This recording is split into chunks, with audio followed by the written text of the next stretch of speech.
Յուրաքանչյուր տարի հազարավոր երեխաներ աշխարհում մահանում են միայն այն պատճառով, որ նրանք զրկված են եղել կրծքով կերակրվելու հնարավորությունից։ Մասնագետների խոսքերով, այդ երեխաների մոտ մեծ է նաև ալերգիաների եւ այլ քրոնիկ հիվանդությունների առաջացման վտանգը։ Բժիշկ Արթուր Պողոսյանը հակադարձում է այն մասնագետների մոտեցմանը, համաձայն որի արհեստական սնունդը կարող է փոխարինել մայրական կաթին եւ լինել նույնքան առողջարար։ Հայք նախագծի շրջանակներում հայ ներկա եւ ապագա մայրերը մասնագետներից լսում են մայրական կաթի առավելությունների եւ դրա բացակայության ժամանակ առաջացած խնդիրների վերաբերյալ մանրամասներ։ Այս թեման վերջին ամիսների ընթացքում Միացյալ Նահանգներում համազգային քննարկման առիթ է դարձել։ Պատճառը Time ամսագրի հայտնի լուսանկարն է եղել։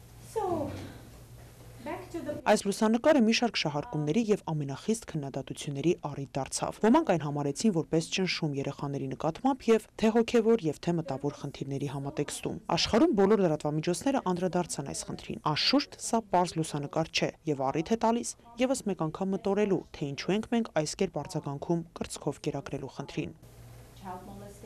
Մայրական կաթը լի է մի շարք օգտակար հատկություններով, որը ի դեպ դրական է անդրադառնում ինչպես երեխայի, այնպես էլ մոր առողջության վրա, համոզված են մասնագետները, իսկ արհեստական սնունդը լի է մի շարք վնասակար հատկություններով։ Կրծքով կերակրելը կարող է նվազեցնել նաև առաջացող քաղցկեղների թիվը։ Տարբեր հետազոտությունների համաձայն, եթե Միացյալ Նահանգներում յուրաքանչյուր մայր նախատեսված ժամանակահատվածից 6 ամսից ավել կերակրի իր երեխային, ապա քաղցկեղով տառապող անձանց թիվը յուրաքանչյուր տարի կարող է նվազել մինչև 250,000-ով։ Մայրական կաթի կողմնակիցները այն համարում են ոսկյա խմիչք։ Բացի այդ, բժիշկները խորհուրդ են տալիս նաև ապագա մայրերին իրենց երեխաներին լույս աշխարհ բերել բնական ճանապարհով։ Համարյա առանց հիվանդանոցային եւ բժշկի միջամտությանը, այսինքն նրանք ձեռք բերեն այն ամբողջ հոգեվոր ուժը, որը տրված է իրենց բնության կողմից, որպեսզի իրենք կարողանան ինքնուրույն, առանց տեղորայքի,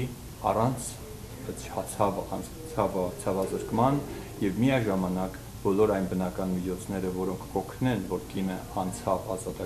ազատվի կամ ունենա երեխան։ Արթուր Պողոսյանը անդրադարձավ նաև պորտալարը վաղաժամ կտրելու խնդրին եւս։ Ըստ նրա մի շարք գիտական աշխատանքներ ցույց են տալիս, որ պորտալարի վաղաժամ կտրելը կամ արյան հոսքը ընդհատելը պորտալարի մեջ բժշկի կողմից երեխայի մոտ անվերադարձ փոփոխություններ է առաջացնում ուղեղում։ Քաղաքացիների շրջանում իրազեկվածության բարձրացումը մասնագետների համոզմամբ իր դրական ազդեցությունը կունենա առողջ սերունդ դաստիարակելու կարևոր հարցում։ Ամերիկայի ձայն հեռուստահանդես, Լոս Անջելես։